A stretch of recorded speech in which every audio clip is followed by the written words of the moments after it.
Amitosis was first discovered by Remek. Okay, that means Robert Remek was a scientist. Robert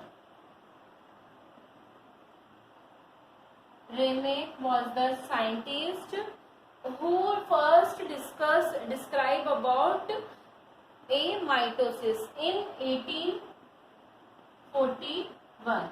Okay, in the red blood cell of chicken embryo.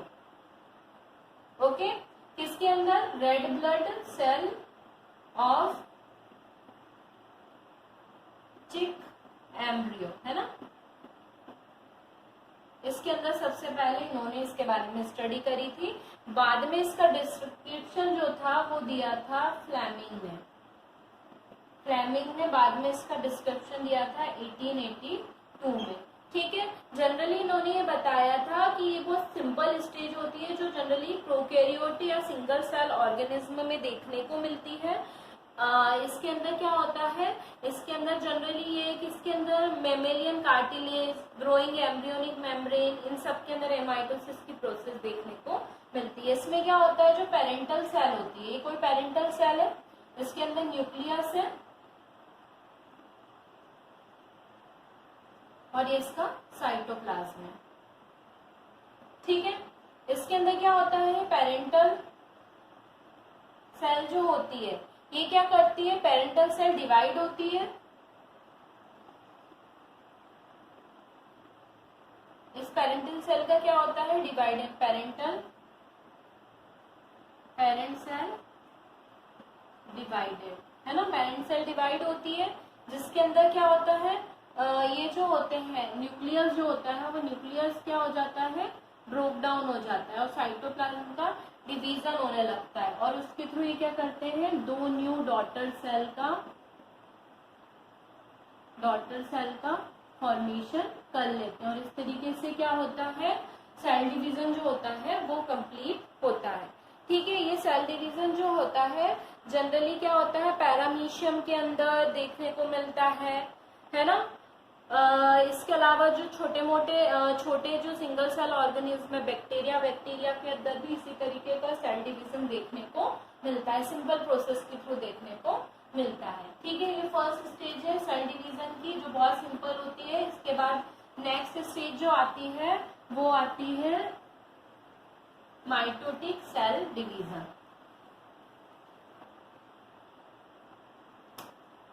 Now we are discussing about mitosis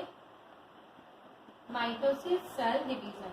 mitosis cell division की जब हम बात करते हैं तो mitosis cell division में क्या देखने को मिलता है और इसके अंदर किस तरीके की स्टेज जो होती हैं वो इन्वॉल्व होती हैं उसके बारे में हम डिस्कस करेंगे। जनरली माइटोसिस सेल डिवीजन जो होता है, माइटोसिस की अगर हम बात करते हैं तो इसकी डिस्कवरी सबसे पहले जर्मन साइंटिस्ट एडवर्ड स्टेनबर्ग ने प्लांट सेल के अंदर करी थी। किसने करी थी, प्लांट सेल के अंदर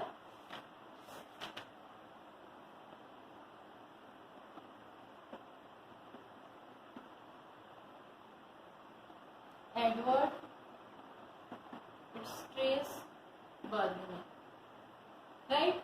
एनिमल सेल के अंदर किसने करी थी, वॉल्टर फ्लेमिंग ने। ठीक है, ये हुई थी 1875 में और ये हुई थी 1879 में, राइट। इसके अलावा माइटोसिस जो था वो माइटोसिस के जो फादर है वो भी किसको माना जाता है, फ्लेमिंग को ही माना जाता है। किसके अंदर अकर होता है, अकरेंस किसके अंदर होता है इसका, अगर अकरेंस की बात करते हैं हम तो ये होता है सोमेटिक सेल के अंदर। सोमेटिक सेल के अंदर देखने को मिलता है माइटोसिस सेल डिवीजन। ड्यूरेशन कितना होता है इसका, एक average from 30 minute to 3 hour का। ठीक है, इतना इसका देखने को मिलता है। अगर हम डिफाइन करने जाएंगे माइटोसिस को, mitosis is division of parental cell into two identical daughter cell, है ना। मतलब क्या होता है, माइटोसिस जो होती है, mitosis is the division of a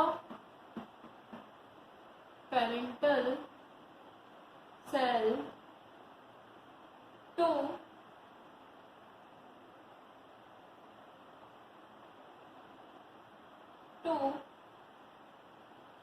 identical daughter cell. इसका क्या होता है, डेफिनेशन होता है, जिसमें हर इसका न्यूक्लियाई जो होता है और इसका जो जेनेटिकल मटेरियल डीएनए होता है वो भी कैसा होता है, सिमिलर ही देखने को मिलता है। इसको एक और नाम से जाना जाता है इक्वेशनल डिवीजन, ठीक है, इक्वेशनल डिवीजन के नाम से भी इस प्रोसेस को जाना जाता है। So now we are discussing about the mechanism of mitosis. Okay,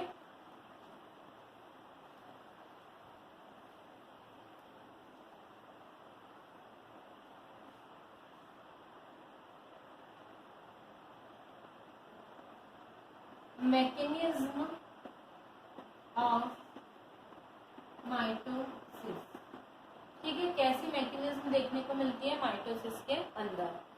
generally अगर हम मैकेनिज्म की बात करते हैं माइटोसिस की, तो माइटोसिस के अंदर क्या होता है जनरली, ओके, सबसे पहला जो होता है वो होता है इंटरफेज स्टेज। इंटरफेज स्टेज में क्या होता है कि ये जितने भी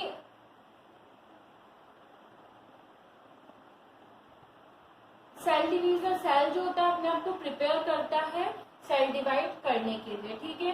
जनरली दो तरीके से कंप्लीट होता है, एक तो होता है कैरियोकाइनेसिस प्रोसेस में, जिसके अंदर क्या होता है, सेल डिवीजन होता है 4 स्टेज में। एक होता है प्रोफेज,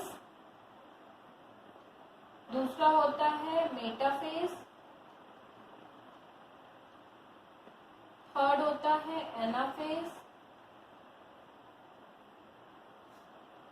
थर्ड स्टेज होता है एनाफेज स्टेज,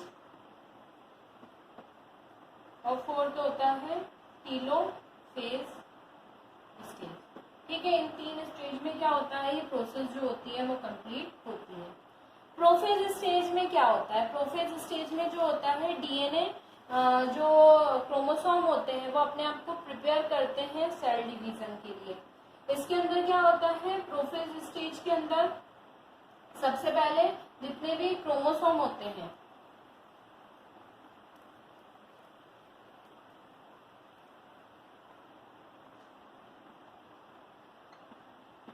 प्रोफेज स्टेज में जो डीएनए जो सेल होती है ना, ये सेल के अंदर क्या होता है, क्रोमोसोम जो होते हैं वो क्या होते हैं, अरेंज होने लगते हैं इस तरीके से, है ना। और एस्टर का क्या होने लगता है, फॉर्मेशन होने लगता है। इस तरीके से एस्टर्स जो होते हैं वो क्या होते हैं, फॉर्म्ड होने लगते हैं। न्यूक्लियस जो होता है डिसअपियर होने लगता है, राइट, और एस्टर्स का क्या होने लगता है, फॉर्मेशन होने लगता है। इस तरीके से न्यूक्लियस, सेंट्रोमियर और क्रोमेटिड जो होते हैं वो क्या होते हैं, बनने लगते हैं, ठीक है, किसके अंदर, प्रोफेज स्टेज में। इसके अलावा क्रोमोसोम जो होते हैं डिसऑर्डर हो जाते हैं प्रोफेज स्टेज के अंदर ही, और ये क्या होते हैं, धीरे धीरे डिसअपियर होने लगते हैं। सेकेंड स्टेज जो होती है वो होती है मेटाफेज स्टेज। मेटाफेज स्टेज, ये जो मेटाफेज स्टेज होती है इसके अंदर क्या होता है, जनरली अगर हम मेटाफेज स्टेज की बात करते हैं तो इसके अंदर क्या होता है, ये जो सेल स्टेज होती है इसके अंदर क्या होते हैं, जितने भी क्रोमोसोम्स होते हैं वो क्या होते हैं, सेंटर या सेंटर के अंदर मतलब इक्वेटोरियल पोजीशन पे क्या हो जाते हैं, इस तरीके से अरेंज हो जाते हैं। इक्वेटोरियल प्लेन के ऊपर मतलब क्या होते हैं,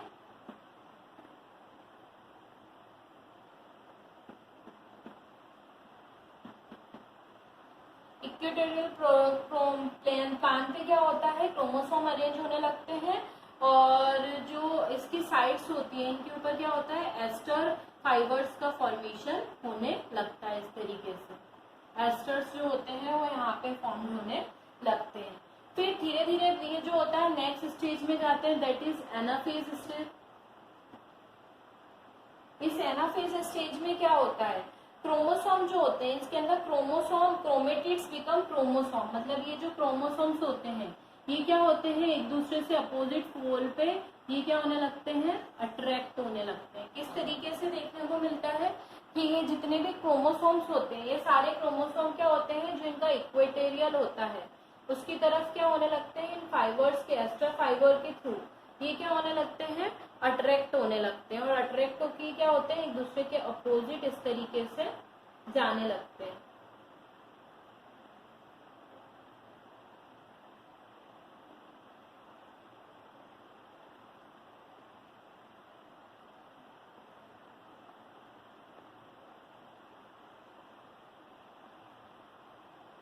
इस तरीके से क्या होते हैं, इक्वेटोरियल पे अरेंज होने लगते हैं, किसके अंदर, एनाफेज स्टेज के अंदर। और धीरे धीरे क्रोमेटिन फाइबर जो होते हैं वो क्या होते हैं, कंस्ट्रक्ट होने लगते हैं और क्रोमेटिन फाइबर के थ्रू पूरी तरीके से इक्वेटोरियल पे चले जाते हैं। इसके बाद नेक्स्ट स्टेज जो होती है वो नेक्स्ट स्टेज में एंटर करते हैं, that is telophase stage. Telophase stage में क्या होने लगता है, टीलोफेज स्टेज में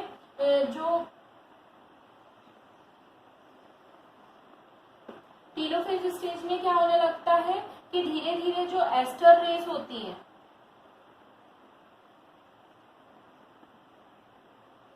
वो क्या होने लगती है, डिसअपेयर होने लगती है।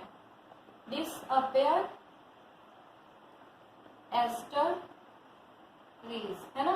एस्टर रेस जो होती है, एस्ट्रल रेस जो होती है वो धीरे धीरे डिसअपेयर होने लगती है।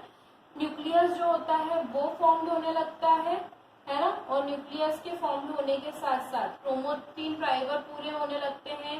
जो भी फर्स्ट फेज के अंदर, दैट मीन्स जो फर्स्ट प्रोफेज स्टेज थी उसके अंदर जो भी डिसअपेयर होना शुरू हुआ था, है ना, वो सब क्या होने लगते हैं, उसकी जस्ट अपोजिट प्रोसेस होने लगती है और उसके थ्रू ये क्या होने लगते हैं, अपेयर होने लगते हैं। न्यूक्लियस अपेयर होने लगता है, न्यूक्लियर मेम्ब्रेन जो होती है वो प्रिपेयर हो जाती है।